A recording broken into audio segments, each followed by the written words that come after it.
사랑하는 성도 여러분, 영혼이 잘되어 범사가 잘되고 강건하시기를 주 예수님의 이름으로 축원합니다. 오늘은 누가복음 13장 6절로 9절에 나타내신 하나님의 뜻을 전하고자 합니다. 이 말씀에는 포도원에 심긴 무화과 나무 비유 이야기가 있습니다. 사실 이 비유는 관점에 따라서 다양한 해석이 가능합니다. 먼저 비유를 바르게 이해하려면 비유에 사용된 각각의 낱말들의 상징과 영적 의미를 알아야 합니다. 무화과 나무는 하나님께서 모세와 맺은 시내산 언약을 따라 하나님 백성으로 선택한 이스라엘 족속을 상징합니다. 그리고 포도원은 예수 그리스도를 구주로 영접하여 예수님과 한 몸을 이루는 신앙 공동체인 교회를 상징합니다. 그러므로 교회를 돌보는 포도원 지기는 예수님을 상징하며 포도원의 주인은 성부 하나님을 상징합니다. 그러한 상징을 기초로 이 비유를 역사적 관점으로 해석하면 포도원지기인 예수님께서 메시아로 활동한 공생의 3년이 무화과 나무인 이스라엘 족속을 돌본 기간입니다. 곧 예수님은 공생의 3년간 말씀으로, 때론 기사와 이적으로 이스라엘 족속의 진리를 가르쳤지만 그들은 예수님을 메시아로 인정하지 않고 오히려 사마리아 출신 거짓 선지자로 매도하고 배척합니다. 이에 이스라엘 족속이 하나님이 원하시는 열매를 맺지 못하자 하나님은 찍어 버릴 것을 포도원지기에게 말하고 포도원지기 예수님은 십자가의 죽음과 부활로 유대인들이 열매를 맺을 수 있도록 걸음을 주었지만 결국 열매를 맺지 못하게 되어 유대나라가 로마에게 완전히 망하여 2000년 동안 유리하는 이스라엘 족속이 됩니다. 그러므로 결국 그들은 포도원에서 뽑혔다는 해석을 합니다.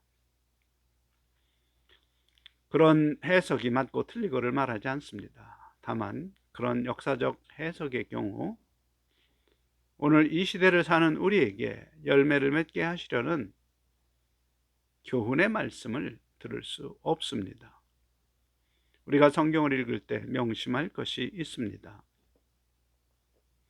성경은 어느 시대에 어느 민족 누구에게나 세상법 아래 죄의 요구에 복종하던 옛 생명이 죽고 거듭난 예수 생명으로 진리의 길을 따라 살며 성령의 열매를 맺음으로 심판 때 칭찬과 영광과 존귀로 나타날 구원을 얻도록 교훈하시는 하나님의 뜻이 담겨 있는 하나님 말씀입니다. 그러므로 오늘 우리에게는 하나님께서 나타내신 교훈을 깨닫는 것이 가장 중요합니다. 말씀을 자세히 분석하여 보겠습니다. 시작 말씀이 누가복음 13장 6절 이에 비유로 말씀하시되입니다. 곧 앞에 있던 어떤 사건에서 영적 교훈을 주시려는 목적으로 포도원에 심긴 무화과 나무의 비유를 말씀하시는 것입니다. 그러므로 앞에 있는 사건을 먼저 알아야 합니다. 예수님께서 언급하신 앞에 일어난 사건은 두 가지입니다. 하나는 갈릴리 사람들이 로마 총독에 의하여 피해제물로 희생당하는 일입니다. 그 일에 관한 기록이 없지만 역사적으로 볼 때 로마는 정복자로서 현지인들이 반항하지 못하도록 본보기로 사람을 죽이는 경우가 종종 있었습니다. 그런 경우 본보기가 된 그 사람들은 어느 날 갑자기 희생당하게 됩니다. 다른 하나는 실로암에 있는 망대가 무너져 사람이 많이 죽은 사건입니다. 이런 소식을 들은 예수님은 누가복음 13장 2절에 너희는 이 갈릴리 사람들이 이같이 해 받음으로 다른 모든 갈릴리 사람보다 죄가 더 있는 줄 아느냐? 곧 어느 날 갑자기 로마 총독에 의하여 처형당하는 이유가 다른 사람들보다 그 사람들이 죄가 더 많아서 당한 재앙이라고 생각하는지 그 생각을 묻는 것입니다. 일반적으로 사람들은 갑작스러운 재앙을 당하면 그 원인을 죄와 연관시켜서 생각합니다. 그런 생각을 거꾸로 생각하면 재앙을 당하지 않으면 죄가 없는 의로운 사람으로 여깁니다. 그런데 예수님은 누가복음 13장 3절에 너희도 만일 회개하지 아니하면 다 이와 같이 망하리라 말씀합니다. 비록 현재는 어려움 없이 살며 죄가 없는 것으로 생각하지만 회개하지 않는 사람들은 모두 갑자기 재앙을 만난 사람처럼 어느 날 재앙이 갑자기 이르고 멸망한다는 뜻입니다. 따라서 갑작스러운 재앙을 피하려면 반드시 회개하여야 한다는 뜻이 됩니다. 다시 강조의 말씀으로 두 번째 사건을 말씀하십니다. 누가복음 13장 4절에 또 실로암에서 망대가 무너져 치여 죽은 18사람이 예루살렘에 거한 다른 사람들보다 죄가 더 있는 줄 아느냐? 아마도 실로암 연못의 망대가 무너져서 18명이 죽는 사고가 있었나 봅니다. 마치 성수대교나 삼풍백화점 붕괴와 같은 사고 같은 그러한 망대 붕괴 사고의 특징은 갑자기 아무도 예상하지 못하는 상황에서 발생하므로 죽음에 대하여 전혀 준비된 것이 없이 갑자기 죽게 됩니다. 누가복음 13장 5절에 너희도 만일 회개하지 아니하면 다 이와 같이 망하리라. 예수님의 말씀은 회개하지 않으면 망대가 무너져 죽은 사람처럼 준비되지 않은 뜻밖의 죽음에 이르게 되고 망함으로 회개하라는 일종의 경고입니다. 따라서 예수님의 경고는 만일 사람이 회개하지 않으면 어느 날 갑자기 망대에 깔려 죽은 사람들처럼 혹은 재앙을 만나서 전혀 준비 없이 인생의 시간을 마감하고 영원히 멸망하게 된 것임을 강조하신 것입니다. 그러므로 예수님은 갑자기 당하는 영혼의 멸망을 피하려면 반드시 회개가 필요함을 강조하시는 말씀입니다. 그러므로 중요한 것은 나는 회개하였는가 아닌가, 그것이 중요합니다. 따라서 예수님이 강조하는 회개와 내가 했다고 생각하는 회개가 같은지 다른지 점검할 필요가 있습니다. 참고로 회개의 문자적 의미는 잘못을 뉘우치고 바로 잡음입니다. 많은 성도가 도덕적인 잘못을 하나님 앞에 뉘우치고 고백하는 것을 회개로 생각합니다. 특히 가톨릭은 신부에게 그런 도덕적 잘못을 고백하는 고해성사로 죄가 사해진다고 생각합니다. 만일 여러분 중 그런 생각을 하고 있다면 오늘 말씀에서 회개에 관하여 바르게 이해할 수 있기를 주 예수님의 이름으로 축원합니다. 성경의 회개를 바르게 이해하도록 기록된 말씀이 있습니다. 광야에서 세례 요한이 당시 아브라함의 후손으로 하나님의 백성으로 불리던 유대인 중 바리새인과 사두개인들이 세례 베푸는 곳에 오자 독사의 자식들아, 누가 너희를 가르쳐 임박한 진노를 피하라 하더냐 일갈하면서 마태복음 3장 80절에 그러므로 회개에 합당한 열매를 맺고라 말합니다. 곧 혈통을 따라서 구원을 얻는 것으로 생각하지 말고 회개하고 그에 합당한 모습이 되어야 하나님의 진노를 피할 수 있다는 뜻입니다. 그러므로 회개에 합당한 열매가 나타나는 사람만이 하나님께서 인정한 성경적 회개를 한 사람입니다. 회개에 합당한 열매는 갈라디아서 5장 22절로 23절 오직 성령의 열매는 사랑과 희락과 화평과 오래 참음과 자비와 양선과 충성과 온유와 절제니 이 같은 것을 금지할 법이 없느니라. 이 말씀에서 성령의 열매로 표현합니다. 왜냐하면 성령의 열매는 반드시 세 가지 조건을 갖추어 성령 세례를 받은 성도에게서 나타나기 때문입니다. 그 첫째가 회개이며 둘째는 예수님을 나의 구주로 영접하는 것이며 셋째는 그런 사실을 선포하는 물 세례를 받는 것입니다. 그러므로 회개에 합당한 열매는 곧 성령의 열매를 의미하며 사람이 자기 의지로 결심한다고 나타나는 것이 아니라 오직 성령의 역사로 나타날 수 있습니다. 가령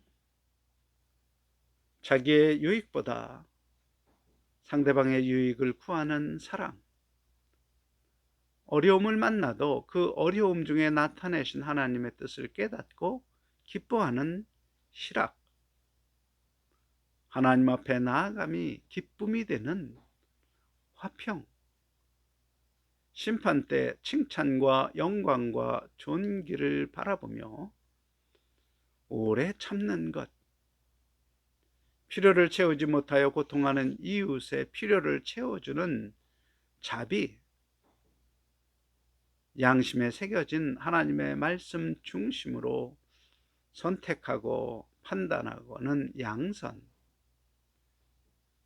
육체의 요구를 따르지 않고 하나님의 뜻을 따르는 충성, 상대방의 관점에서 일을 처리하는 온유함, 그리고 나의 원함을 그리스도의 덕을 위하여 제한하는 절제, 이러한 덕목들은 오직 회개한 사람에게서 성령 역사로 나타나는 덕목입니다.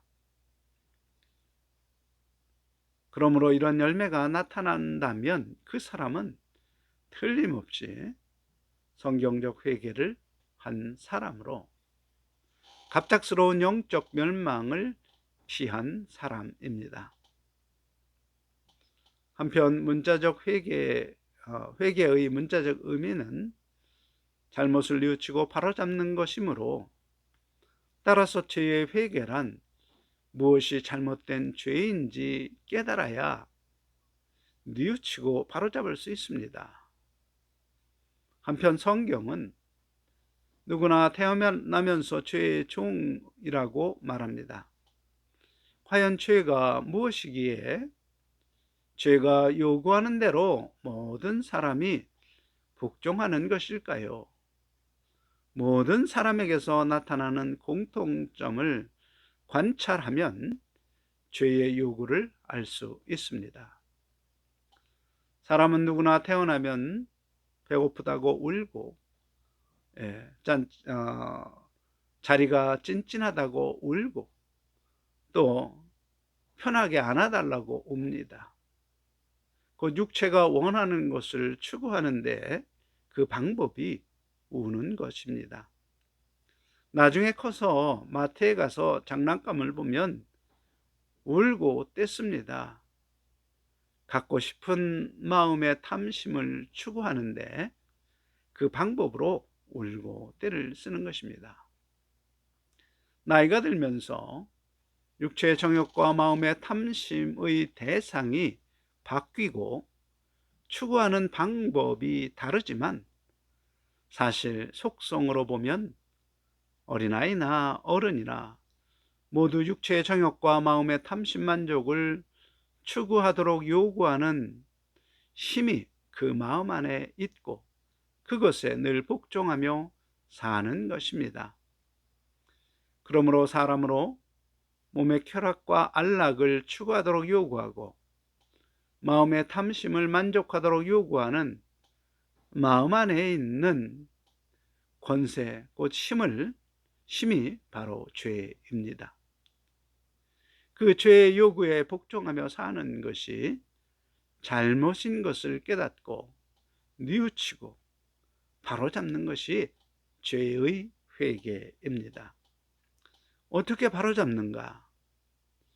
죄의 종으로 있을 때 사람은 사탄이 넣어준 생각, 곧 너는 하나님처럼 지혜롭고 의롭고 선하다는 생각을 마음에 받아서 스스로 자기를 지혜롭고 의롭고 선하게 여기며 자기중심적 가치관을 기준으로 선악을 분별하는데, 문제는 탐심과 정욕 만족에 유리하면 선한 것으로, 불리하면 악한 것으로 판단하고 선택하며 죄의 요구에 복종했던 것이므로 그것이 잘못인 것을 깨닫고 이제는 생각의 기준이 예수 그리스도의 가르침을 따라 하나님 말씀 중심으로 판단하고 선택하는 방법으로 그 잘못을 바로잡는 것입니다.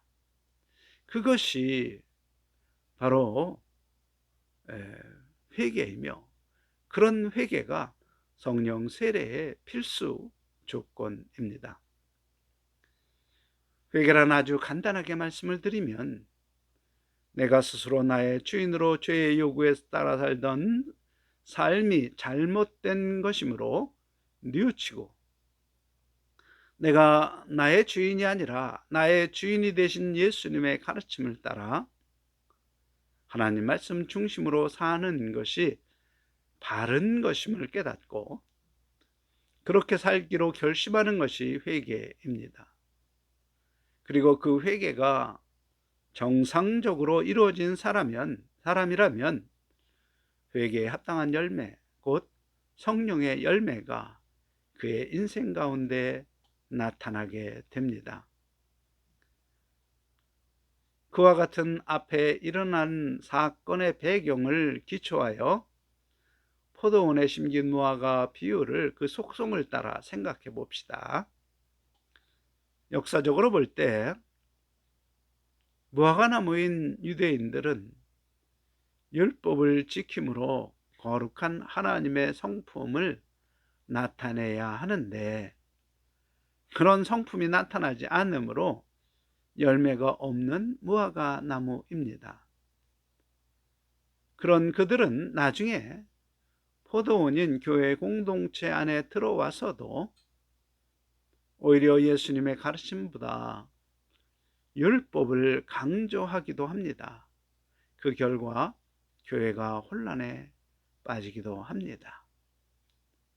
그것이 바로 땅을 더럽히는 것입니다. 그런데 여기서 중요한 것은 포도원에 무화과 나무가 심겼다는 이유로 그 무화과 나무를 뽑는 것이 아닙니다. 나무가 뽑혀 포도원 밖으로 버려지는 이유는 돌봄을 받고도 열매를 맺지 못하기 때문입니다. 교회를 다니다가 교회를 떠난 사람들을 보면 대부분 분명히 입술로는 주 예수님을 구주로 영접한다고 서약하지만 정말 회개했는지 알 수 없는 경우가 허다합니다. 왜 그러면 열매를 맺지 못하는가? 그것이 중요합니다. 이유는 단 한 가지입니다. 회개하지 않았기 때문입니다. 회개했다면 반드시 회개에 합당한 열매, 그 성령의 열매가 나타나는 성도가 됩니다. 비록 세례를 받고 교회 신앙 공동체인 포도원 안에 들어왔지만 성경이 보여주는 죄의 종으로 사는 잘못을 깨닫지 못하고 여전히 스스로 자기를 높이고 자기의 주인으로 살아가기 때문입니다. 그런 사람들은 예수님의 가르침을 자기 생각에 합당하면, 예수님의 가르침을 자기 생각에 합당하면 지혜로, 합당하지 않으면 어리석은 것으로 생각합니다. 그러므로 아무런 열매가 맺어질 수 없는 것입니다.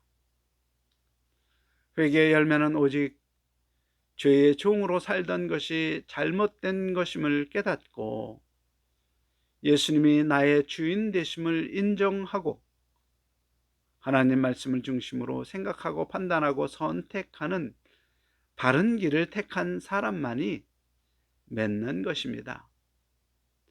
가령 회개 전에는 소득이 많으면 자기 창고에 쌓고 이 세상에서 더 편하게 더 잘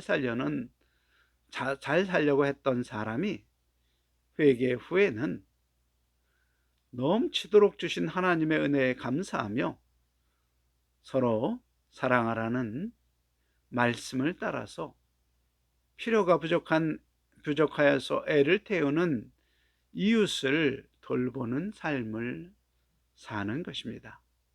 그런 그의 행실은 자비와 양성과 충성과 온유와 절제의 열매가 되고 그 열매는 하늘 창고에 쌓이는 보물이 됩니다. 그러므로 여기서 매우 중요한 영적 사실을 깨달을 수 있습니다. 회개한 사람만이 하늘 창고에 쌓이는 상을 받아 칭찬과 영광과 존귀를 바라보는 준비된 죽음을 맞이할 수 있습니다. 곧 하나님 앞에 준비된 예복을 입고 천국 잔치에 들어가서 잘했다, 충성된 종아 칭찬을 받고 영광의 형체로 부활하는 그러한 상을 받으며 주 예수님과 함께 온 우주를 다스리는 존귀한 자가 되는 소망 가운데 준비된 죽음을 맞이할 수 있습니다. 그 심판 때 망대가 무너져 죽은 사람처럼 혹은 재앙을 만나 죽은 사람처럼 죽을 준비가 되지 않은 상태에서 죽음을 맞이하여 영원한 지옥으로 멸망하지 않게 되는 것입니다. 오늘날 교회를 다니는 성도 중에 입술로 회개하고 물로 세례를 받음으로 하나님의 자녀가 되는 권세를 받았다고 생각하며 세례 받기 전처럼 세상 것을 사랑하며 탐심과 정욕을 따라 여전히 죄의 종으로 사는 사람이 많습니다. 그러나 이 비유의 말씀을 통하여 오직 회개하고 회개에 합당한 열매를 맺을 때 지옥에 멸망당하지 않고 천국 잔치에서 입을 예복이 준비된 하나님의 자녀임을 교훈하시는 것입니다. 사랑하는 성도 여러분, 내가 과연 회개에 합당한 열매, 곧 성령의 열매를 맺고 사는지 스스로 나의 삶을 돌아볼 수 있기를 바랍니다. 오직 회개한 사람에게서만이 나타나는 열매, 곧 오래 참음과 자비와 양성과 충성과 온유와 절제 등등 그런 아름다운 회개에 합당한 열매, 곧 성령의 열매로 가득한 성도들이 되시기를 주 예수님의 이름으로 간절히 축원합니다. 아멘.